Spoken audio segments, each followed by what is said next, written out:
Hello, I'm Christian, and welcome to the Jamoir Leadership Podcast, a show where we talk about effective collaboration, influence, and leadership in an increasingly complex world.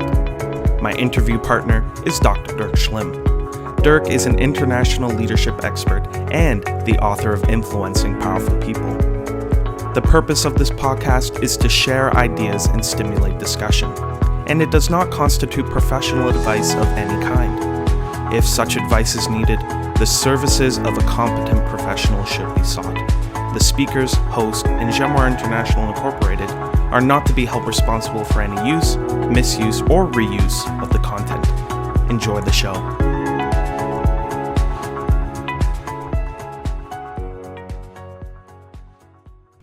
Hello and welcome to the Jamoir Leadership Podcast. I'm your host, Christian, and as always, I'm joined by our resident leadership expert, Dr. Dirk Schlimm.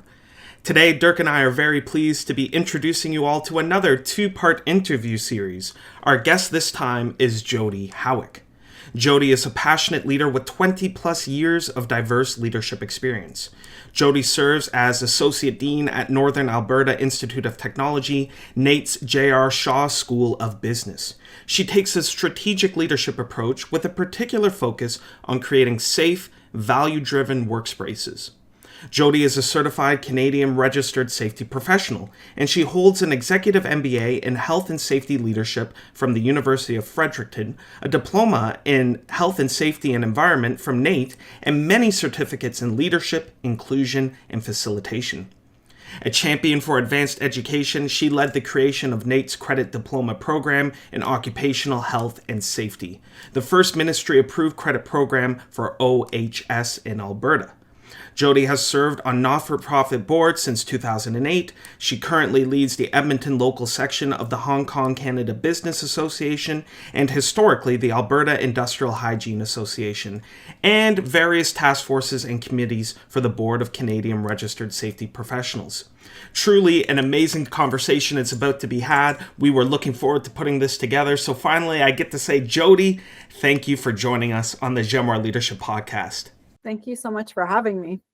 No, of course, we're glad that we're finally able to have this conversation. Dirk and I have been looking forward to it for a while. You are wonderful in your experience, and you have so much to share for our audience. We think that will be very timely and very helpful. So just to start, maybe I could ask you, Jodi, why don't you share a bit about your background? Our audience always loves to hear what people do, how they got to where they are. So maybe you could just share a bit of your journey. I know that from Dirk and I talking that it is interesting to have someone who transitioned from health and safety professional to a current role as an associate dean at a school of business. So maybe you could fill us in how that happened, how you got where you are now.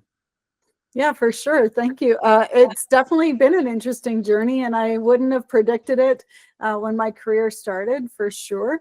So I started, actually, education was environmental health and safety. And so I worked in many industries, everything from oil and gas to pulp and paper, healthcare, pretty much you name it. And before I found myself working in post-secondary, so I'd been a consultant and was working on a project at the Northern Alberta Institute of Technology, and they had an opening, and it just kind of, kismet. I did take my first education at NAIT. I went to NAIT as a child in sports camps, and just had that great opportunity to start my career at NAIT in health safety. What was it called at the time? Occupational health and safety technician, I think, is what I started as. We had a very small unit, and because we had a small unit, it was long ago than I'd care to admit, but it was the early 2000s, and health and safety was a bit of a tack on at the time. And so we were small. We did everything from, working on the front line all the way up to discussions with executives. So any one day I could find myself giving fire warden training or doing respiratory fit testing with the frontline staff, or I could be doing a briefing with a director or a VP on safety-related initiatives and leading the change for the organization. So it was an amazing learning opportunity. While I was there, we started the development on a continuing education program in occupational health and safety. So again, early 2000s, late 90s, health and safety education programs were not prevalent. There was a handful of them, but the one that I was actually a graduate of was ceased. It was a one-time offering. So we were, moving into a time where health and safety was becoming more prevalent. Legislation changes were happening, and we knew that we needed to create education in the field. So next thing I knew, I was chair of an occupational health and safety diploma program, and creating curriculum, leading an instructional team, and just really focused on creating a foundation of education for health and safety professionals, which I'm proud to have been part of that initiative. I believe very firmly that there needs to be strong education for people that are leading our health and safety programs. So that was kind of the start of it. And while I was doing that, I also started my path on doing my MBA. So I did an executive MBA with a focus in health and safety leadership, actually, because there was a hope. There's still a hope in my heart that someday we will see degree programs in occupational health and safety. And in order to do that, you need to have those higher level credentials to be able to bring that forward to fruition. So in that, I became passionate. I guess my passion is on creating safe spaces. That is truly what my passion is. And supporting people in their pathways and their journeys. So while all of the occupational health and safety things are happening, there was some restructuring happening within the organization, and I found myself moving into a management role. I really had hesitated in that because I did have opportunities to move into director of occupational health and safety leadership positions and things like that. But the thing that kept me in the chair role for occupational health and safety was being able to impact hundreds of organizations through education, as opposed to driving health and safety for one. I'd had that experience already. And so kind of that transition into leadership provides you that broader platform and that ability to influence in a different way. I felt like I'd affect as much change as I could in moving health and safety forward from where I was at within the organization, and wanted to attempt it in a different way. So that was the transition into management as a department head. And then one day I got a call on a Sunday that there was an opening coming up and they needed some support and change management and transition support for the leadership in the J.R. Shaw School of Business. And I was lucky enough to then move into the role of academic associate dean, so focused on academic excellence and instructional excellence and supporting the student journey and pathways. Yeah, and then that's mostly history. Yeah, no, thank you for sharing. Your journey is an amazing one. So I'm grateful you were able to summarize it. And I know that our audience always appreciates hearing how people get where they are and all the different steps, and just a phone call on a Sunday can bring you somewhere new. So that's great to hear. Thank you, Jodi. And with that said, we're going to dive right into the deep end. We got some big questions here, and we now know you're definitely the person we need to talk to about them. So as Dirk and I were thinking about questions to ask you, we were reflecting on how last year the CEO of Boeing resigned due to a major safety problems at the aircraft maker. And then, of course, very recently, for us recording this episode, we heard the news of 67 people who were killed, American Airlines jet that and a U.S. Army helicopter colliding in Washington, D.C. Truly a terrible disaster. But the reality is these headlines have overshadowed the general assessment that aircraft travel today is probably safer than it's ever been. So, Jodi, we wanted to ask you, how do you explain this seeming contradiction with the news on one side and then the general assessment on the other side? So what is your assessment of the progress of safety has made in this industry and industry around the world? Yeah, I think that's a great question. I think also I just want to quickly highlight, the tragedies that occur are heavy and have great impact. And I think bring attention in a good way to our needs to continue to drive change, right? So it's always a good reminder for us. And my heart goes out to those who were involved and their families. But I think it's just such a great study of risk tolerance and how organizations need to be mindful not only of their risk tolerance, but of public perception and the public's risk tolerance and the risk tolerance of the general population. So, for example, we know air travel is safer than car travel. We've also seen recently large recalls in the automotive industry, but the outcry isn't the same. So why is that? So to me, I would put that into three primary items: industry safety initiatives, risk tolerance of the individual versus the general population, and media's role in safety awareness and public response.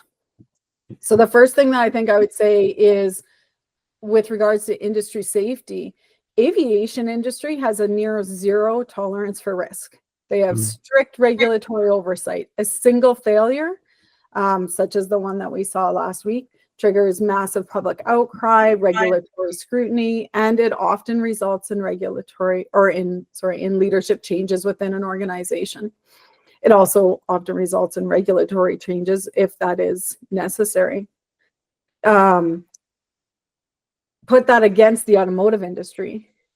The car industry, also committed to safety, operates with higher acceptable risks due to the nature of driving. So vehicle recalls happen frequently, but they're rarely causing industry-wide upheaval like an aviation failure would. And that's mostly because, it's partially because of risk tolerance. So flying is statistically safer than driving, but our public perception of aviation risk is higher due to the potential for mass casualties and lack of individual control. And again, we saw that last week. Driving, despite causing more fatalities annually overall, we feel a sense of control, and it's rare that we see those mass casualty circumstances as a result of an industry failure. So that explains why a single airplane failure or a crash like we had last week can shake an industry, while millions of vehicle recalls are routine maintenance issues.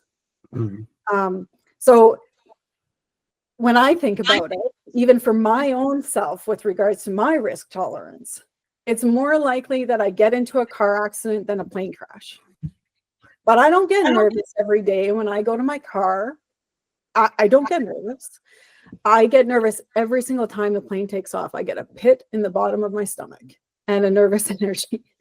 And when I'm traveling, so I'm traveling for work, every time I go away and I'm on a plane, I tell my husband where my passwords are, where my letter to my daughter in the event that I pass away is. And so a 3-hour drive to Calgary, it's a kiss on the way out the door. But a 3-hour flight to Arizona, which I did last week, I made sure he had all of that stuff. I have a greater risk tolerance for driving than I do for flying. And probably I need some help with that. But I think, can you see where I'm coming from on that?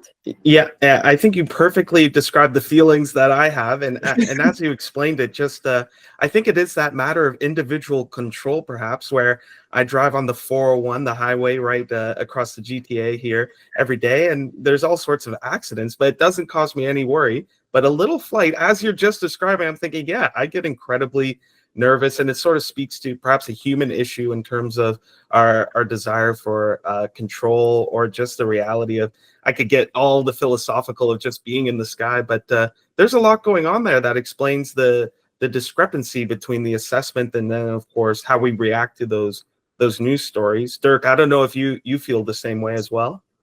Thank you for the 2 cents, Yeah. 2 comments. Christian may remember this. I think 5 years ago, I took a flight to Washington, and I thought this would never happen.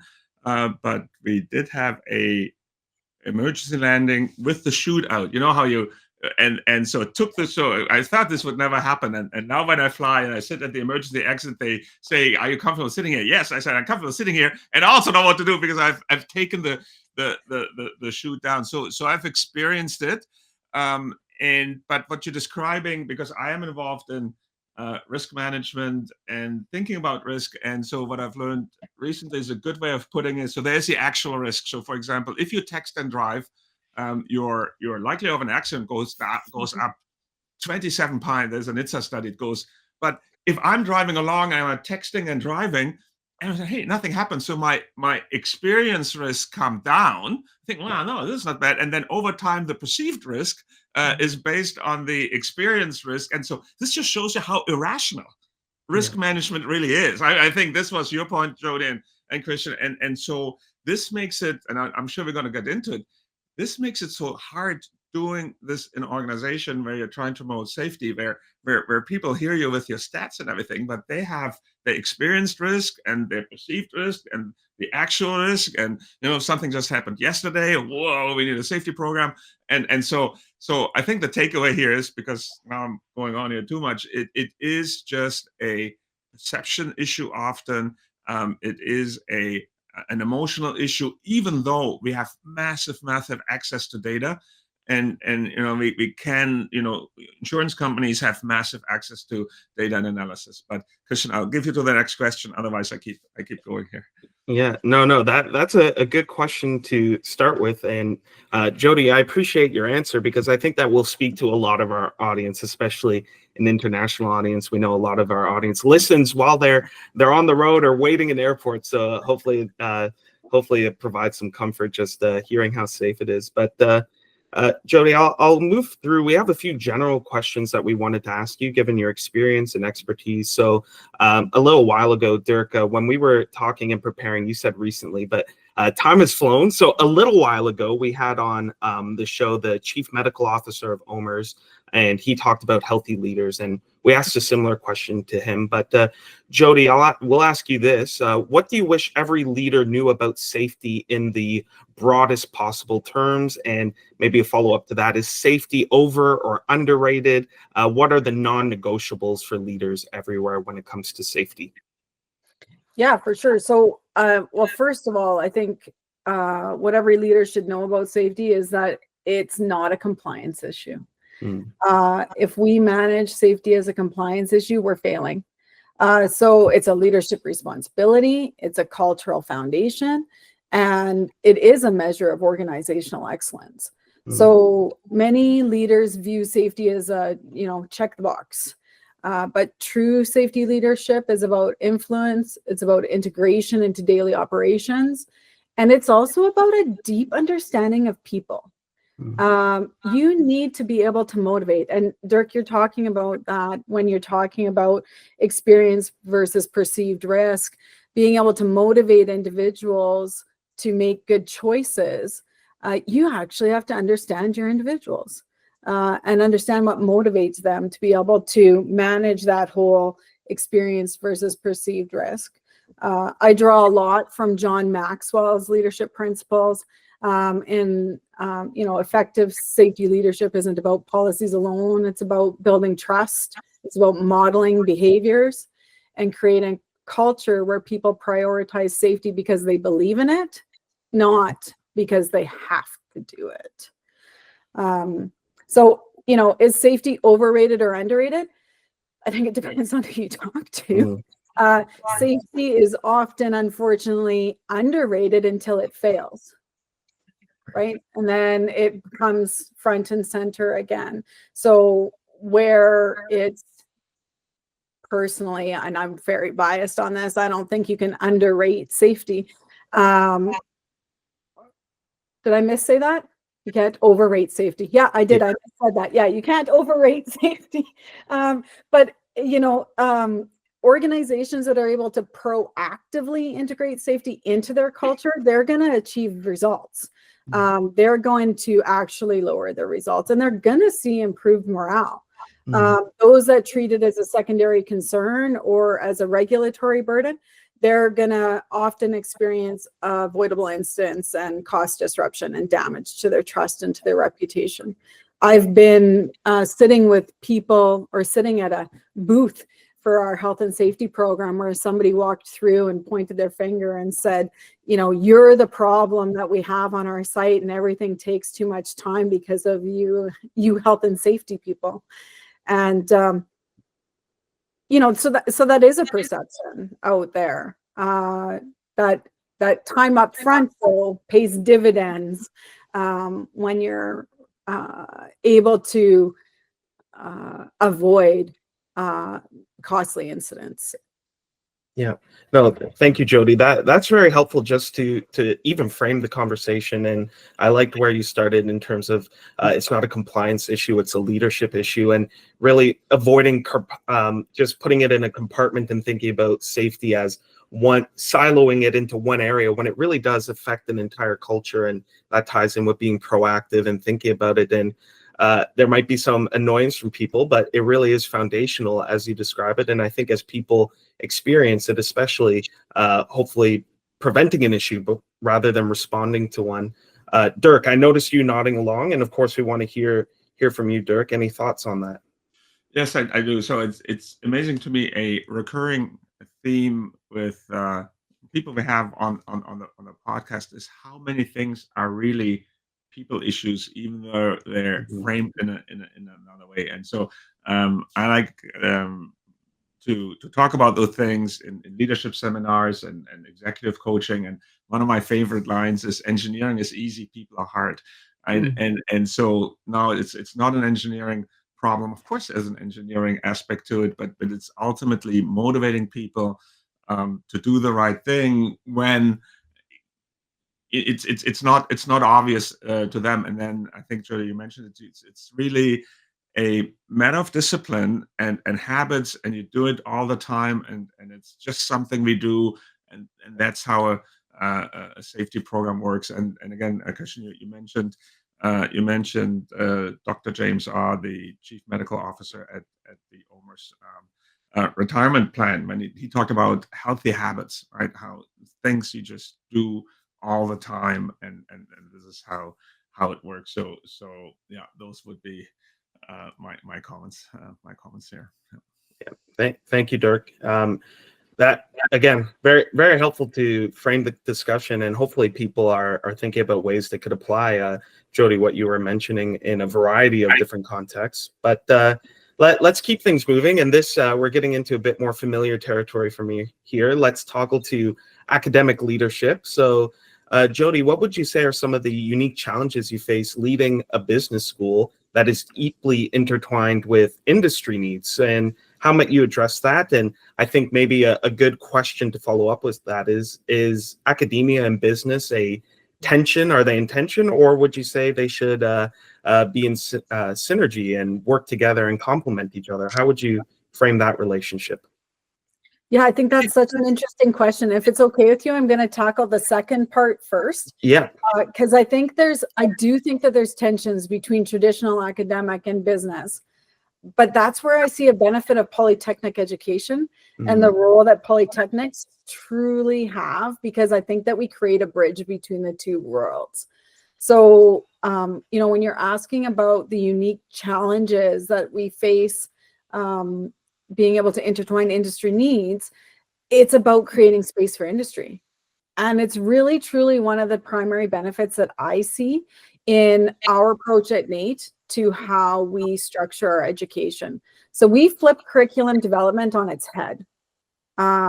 We think first and seek input from industry on what is it that they need and what will they need in the next 5 to 10 years from our graduates. So that's kind of where we start. We let them tell us what they need. And we keep that conversation ongoing.